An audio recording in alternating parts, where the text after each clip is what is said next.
Hey, it's Craig. I just wanted to let you know that you can listen to Canadian History X early and ad-free on Amazon Music, included with Prime. Greetings and welcome to another episode of Canadian History X. If you'd like to support the podcast, you can. Just go to patreon.com/CanadaEHX. You can support the podcast for as little as $3 a month. You can also donate to the podcast by going to CanadaEHX.com and clicking Donate. I do this full time, and every dollar you give helps keep the podcasts going. You can also listen to my other podcasts. From John to Justin releases every Friday on all podcast platforms, and Pucks and Cups, which also releases every Sunday on all podcast platforms, covering Canadian politics, our prime ministers, and hockey history. Scott Renyard is a filmmaker and scientist who writes, produces, and directs award-winning ecological documentaries. He's worked on more than 200 film and TV projects, including Trail of an Iconic Species, The Unofficial Trial of Alexander Morton, and The Pristine Coast. He's also the director and founder of The Green Channel and the director of Save the Planet Already, a comedy special with an environmental theme. I talked to Scott just recently about The Green Channel, environmentalism, and what we can all do to help the planet. So let's get right to it. So you're the founder of the Green Channel. How did that kind of come about to found the Green Channel? Actually, it was interesting. I produced a film called The Pristine Coast, which was an environmental film, and it came out at VIFF in 2014.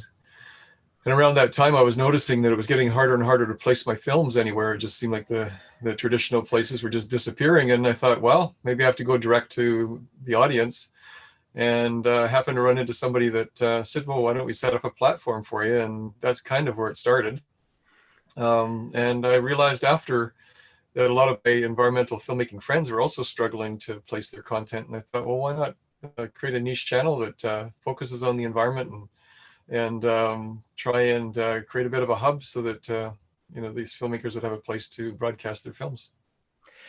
What made you decide to focus on ecological films and films with an environmental theme in your work? Oh gosh, I've been, as my dad said to me when I was like 5 and 6 years old, he says, son, you're gonna have to go to university because I don't know the name of that plant and I don't know what it does. And so it seems like when I was a really young child, I was already asking questions about plants and animals even before I even knew what school was.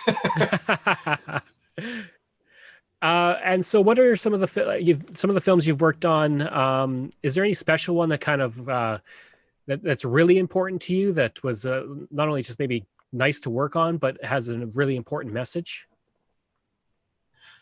Well, I think The Pristine Coast was the one that I felt most proud of because I spent 9 years at university studying science, and felt that when I moved into film, I'd kind of left that behind. And finally, I felt that I was able to use my science education in a way that I was able to advance a lot of the information that was swirling around the impacts of open net fish farms on wild fish populations. And in that film, while I was actually filming Alexander Morton's protest down Vancouver Island, she gave me a photo of a herring that was bleeding from the creases of its fins and out of its eyes. And she says, this fish is very sick. And when I saw that, I immediately thought, well, this story is way beyond just salmon. It's salmon and herring and what other species now? Mm-hmm. So I started to do my digging and research and realized that probably we had inadvertently been spreading diseases around the planet from different areas. And in this particular case, viral hemorrhagic septicemia, which is, some people describe it as fish Ebola, is affecting all fin fish. And so we've seen a crash of fish populations wherever that virus has gone. And it's been quite a change in the marine environment as a result. Tell me a bit about The Unofficial Trial of Alexandra Morton. The Unofficial Trial of Alexander Morton was one of 2 films that I created from the Cohen Inquiry. When I was making The Pristine Coast, I happened to meet the media relations persons at the Cohen Inquiry, which was looked at the decline of the Fraser River sockeye. And they gave me permission to film the hearings. So I filmed 119 days of 133 days. I spent a year in a federal courtroom filming the testimony. When I was doing that, I was sort of thinking I was going to make one film about the key science. around what was being presented at the hearings. And then on Alexander Morton's day, I felt that there was a lot of pressure from the lawyers on her because she's basically a whistleblower, and she was sort of standing up to the industry and government, and sort of she had been complaining for decades that there were major impacts happening and we needed to do something about it. So I felt that I needed to make that film. It was not really what I was going to do. The Trial of Iconic Species was the other film that focused on the science. But when I saw her testimony and saw what happened, I felt that the public should see what happened. And I didn't change anything. All I did was edit for length. So it really is exactly what happened. And I think it's a very important film. When we look at things like, ecological documentaries and nature films are almost as old as film itself. But are they more important now than ever before in teaching us what we have to do to help Mother Nature, to combat climate change and things like that? I think so. I mean, I think how I approach filmmaking is I like to dig beyond what is sort of the story that happens in the first pass in the news. I like to sort of dig into the topic and try and find out more about the issues, and to try and see if there's actually a solution there. And I think that a lot of films now are actually showing us things that we didn't expect. I do think that it helps decision makers. I mean, I'm hoping that the channel will be that one day where if somebody suddenly is given the portfolio of climate change and they've never really been involved in that issue before, that they could come to the Green Channel and watch 20 films on climate change and have a pretty good idea of what questions to ask and what issues to sort of look into. Kind of in regards to climate change, can you tell me a bit about Save the Planet Already? Oh, Save the Planet Already was one of the critiques that I've been getting from the Green Channels. They say, well, we don't really want to watch a channel that's all about bad news. And I don't really see the Green Channel all about bad news. It to me is that basically any content that you see out there that could possibly have a green tinge to it, if you want to put it that way. So it could be a reality show, it could be a series, could be a dramatic feature. I mean, Aaron Brockovich was a wonderful film. That's exactly what would fit our channel. So with that in mind, I happened to run into somebody that just made a comedy, and I said, oh, do you have any contacts? And next thing I knew, we had a couple of meetings, and we found a bunch of comics that wanted to do the show. So we went up a night at the Kino Cafe and had 7 comedians tell jokes about the environment, and I think it turned out pretty good. It's a very funny film. Do you feel like it's when you're dealing with green things, green films, nature films, that you have to strike kind of a balance to say, look at how amazing nature is, how amazing the world is, but also here's some really tough to look at things because we got to face this reality. David Attenborough had that kind of I think it was not Planet Earth, but Our Planet or something like that, where it was really beautiful, but then at times really hard to watch. Do you feel like we have to have that balance now to say, this is what the world is, how great it is, but this is what we're doing to it? Oh, absolutely. And I think that that's what I hope that we can do with the Green Channel, is that sometimes, you'll watch something that just gives you a terrible feeling in your stomach, and then you could quickly watch something else that shows the beauty that's still there, because it isn't all doom and gloom. And we do have some serious issues to deal with. And if you look at the size of the human population, we got to be a lot more careful now than we've ever had to be, because we've got 7.8 billion human beings now on the planet, and it's doubled since 1985. So we do need to pay attention to how we tread on the environment, and I'm hoping that the channel will have some great content that will help with the solutions, but also help us sort of go and have a laugh. And that's why I did Save the Planet Already, was so people could have a laugh about some of the things that we've done and see. In regards to the Green Channel, you kind of mentioned it. Is there a specific, like somebody watching the Green Channel, somebody maybe isn't aware somehow of everything that's going on in the world? What would you hope they get from watching the Green Channel? Well, what I hope is that they're going to see content from around the world. We do acquire stuff from everywhere, so you'll see different perspectives on the same topic. We are commissioning things slowly as we're growing, and we're hoping to have some very unique topics that you don't get to see every day. Because I mean, we've seen lots of documentaries on the large mammals and certain endangered species, but I mean, I'd love to see a series on our show, on our channel at some point that has very obscure animals and that have a niche, and it might be right next to some big parking lot near a mall or something. And suddenly we all become aware of that and say, hey, we got to protect that 200 square meters because that one creature needs it. Reading the bio that I was sent, you mentioned with the Green Channel, the first step to solving environmental problem is knowing about it. Is awareness kind of like the best weapon we have to dealing with, especially something like climate change, overpopulation, destruction of habitat? Is awareness like something like that's the biggest tool that we have at our disposal?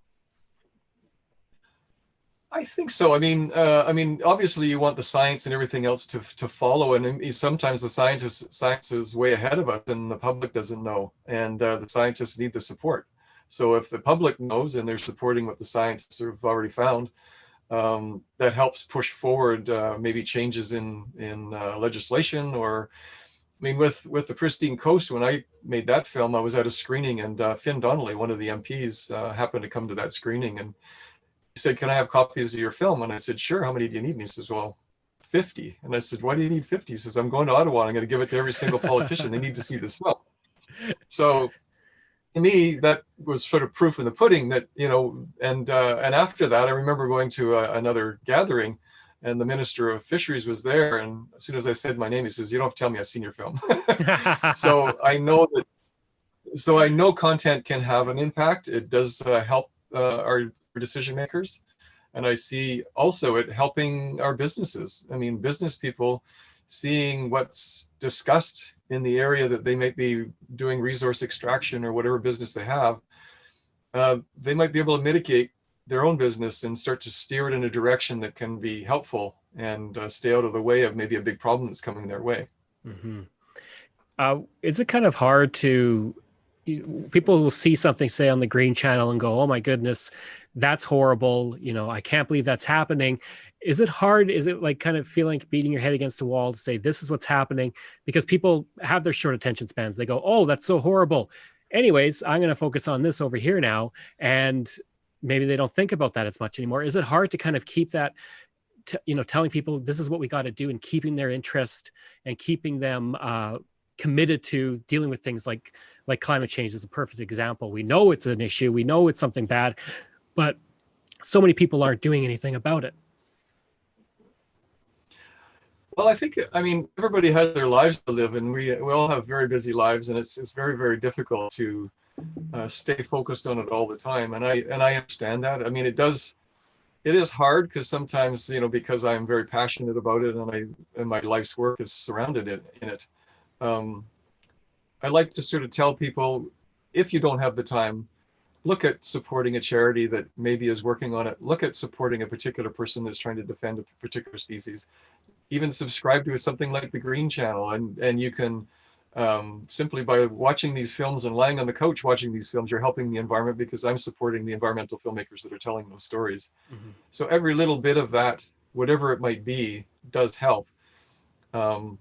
And don't let it, I mean, I can't even make it all encompassing in my own life. So I think it's important that we all just sort of take a little spot and try and make, pick our spots. But I think if we all do a little bit, it'll go a long way. What's the response been to the Green Channel so far? What have you heard from people?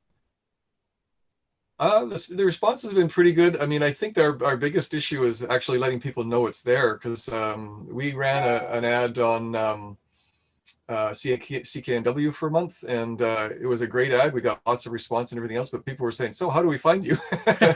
And so when you're a startup, I realize there's a lot of information out there, and it's hard to get people to know where you are and how to connect. And we're always building out new access points for the channel, and we hope by next year on most smart TVs you'll be able to download an app so that it'll make it easy for you to see the channel. In regards to that, looking into next year, what plans do you have for the Green Channel? Like you mentioned, the app. Well, we have an Apple app now, so you can get us on the Apple HD box, iOS phones, and iPads. We're now working on Android, Roku, and Samsung televisions, so we'll be on all of those hopefully by middle of next year. We launch a new film every week, and we've continued to do that even through COVID when our money was tight and everything else. We've launched a film every week, and we hope to sort of double that up and maybe do 2 a week. So there's always new content, and we're always looking for more. And we're trying to actually increase more Canadian content as well on the channel. In regards to COVID, I guess, has it presented a opportunity in the fact that more people are at home, more people are going to be streaming things, so this gives them something else to watch? But has it also created challenges for you with what you're doing in terms of working with people and filming, anything like that? Yeah, so it's interesting. Like with COVID, when it first started, we could see that we lost a few subscribers because I think people were just sort of hunkering down and saving their money, right? So, and then we recovered after that. So I think, they may have picked their favorite streaming services, some of the big ones, and then let some of the little ones go, right? So, but we've actually recovered since then. So I'm happy to say that, people are starting to come back. With Save the Planet already, that project was delayed 6 months because we still needed to record some laugh tracks and things, and we couldn't have people come and sit in the same room.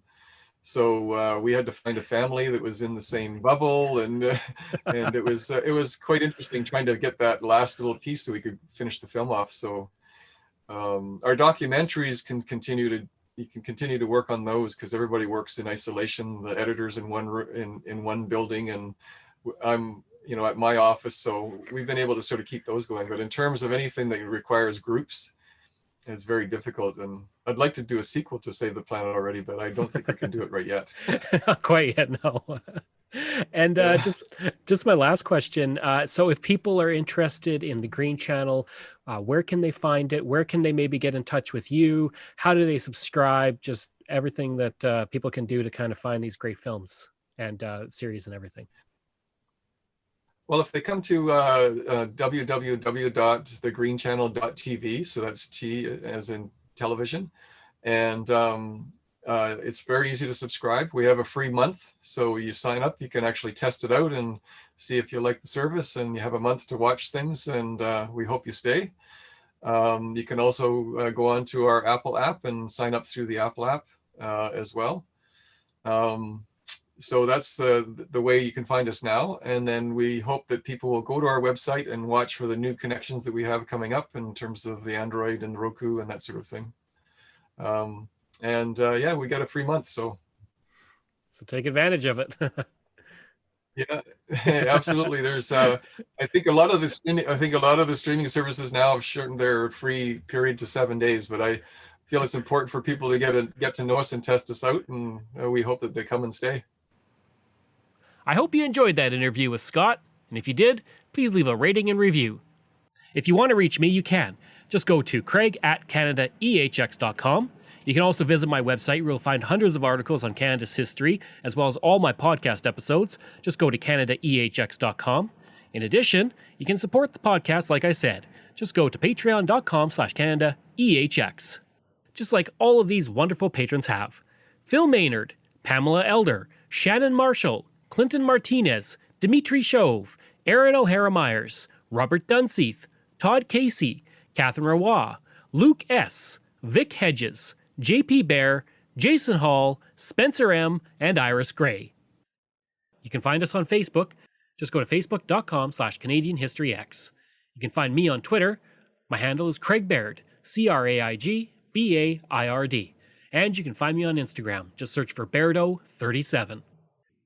Thanks, and we'll see you again next time.